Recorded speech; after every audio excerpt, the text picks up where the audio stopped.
For those of us that have spent a long time dieting or trying to control the size and shape of our bodies and restricting food or restricting food groups or whatever, it's really hard to be objective when it comes to how much food is actually enough. I can't tell you how many times I've heard people say, I feel like I'm eating enough. But if you're experiencing reaching for a snack and having that snack turn into nutritional carnage, there's a chance you might not be eating enough, even if you think you are. And I'm sorry if that's really rough news, but for those of us that have been down the rabbit hole of dieting for a really long time, we can't always trust our feelings when it comes to gauging how much food is actually enough. The pattern that so many people struggling with food are actually stuck in looks like this.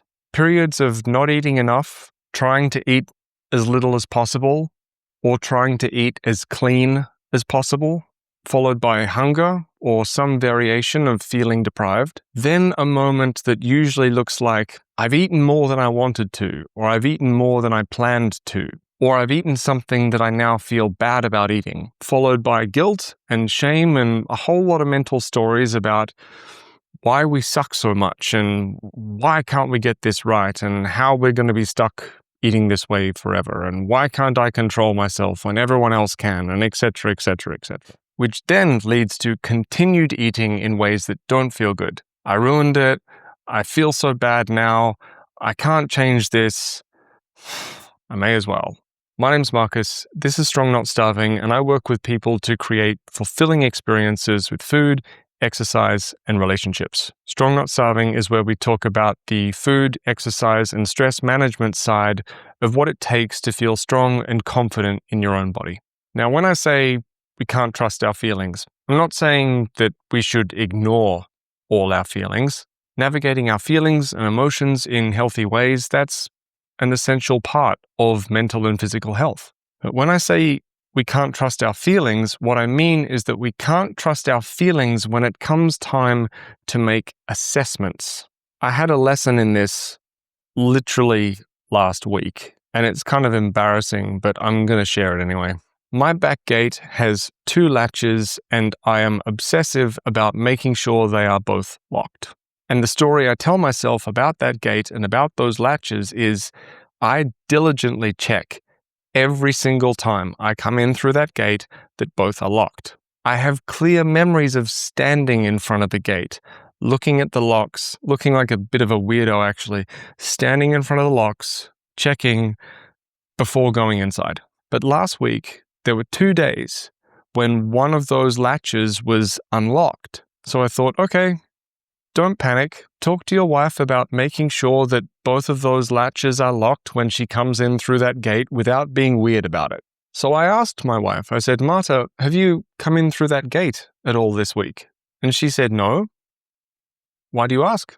Now, if you had asked me about how I felt about shutting that gate, I would have told you, I feel like I've shut it and locked both latches absolutely, diligently, literally every time.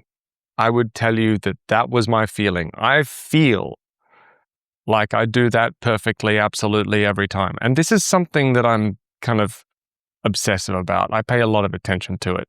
I would be remembering all the moments where I'm diligently checking both latches without even being able to remember the couple of moments when I didn't. So when it comes to trying to reflect on what we think we've been doing or what we feel we've been doing versus observing what's actually been happening, there is so often a gap. And so if you're struggling with loss of control around food and you're being told you need to eat enough, and your response to that is, I feel like I am. I'm not saying that you're wrong. I can't possibly know that. We haven't spoken. What I am saying is that feeling like we've eaten enough sometimes isn't the same thing as actually consistently eating enough to prevent things like binge eating and loss of control. Now, I'm not saying you have to anxiously measure and track everything. That is the same problem in an opposite direction. But if you are stuck in this pattern, hunger, loss of control, guilt and shame, then continued eating in ways that don't feel good, then something is leading to that hunger. And if you're telling yourself, I feel like I'm eating enough, the quantity that you're eating, the way in which you might be eating in terms of the regularity or schedule, or how you feel about yourself for eating could be letting you down. Eating regular meals, eating a variety of foods, and staying ahead of our hunger can feel really challenging.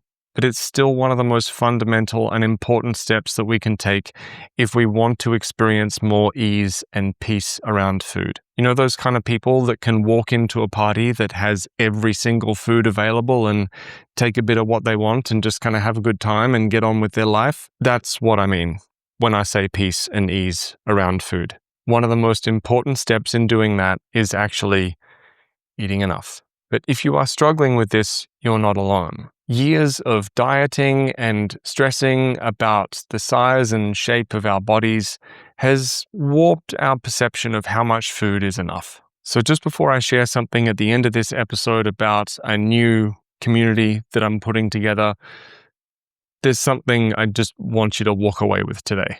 If you're struggling with loss of control and the shame and guilt that comes with that, while feeling like you're eating enough, reserve a little bit of space for the idea that you might not quite be getting what you need.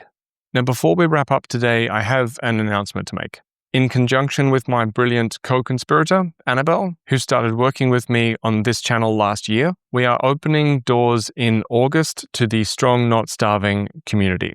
This is a community for people who want to build strength, peace, and lasting habits that serve you for life, without unsustainable diets, punishing workouts, or programs that fall apart the moment life gets tough. More news will be coming about the Strong Not Starving community over the next 8 weeks or so before we open doors. So keep tuning in to these episodes. My name is Marcus. This is Strong Not Starving, and I'll see you again soon.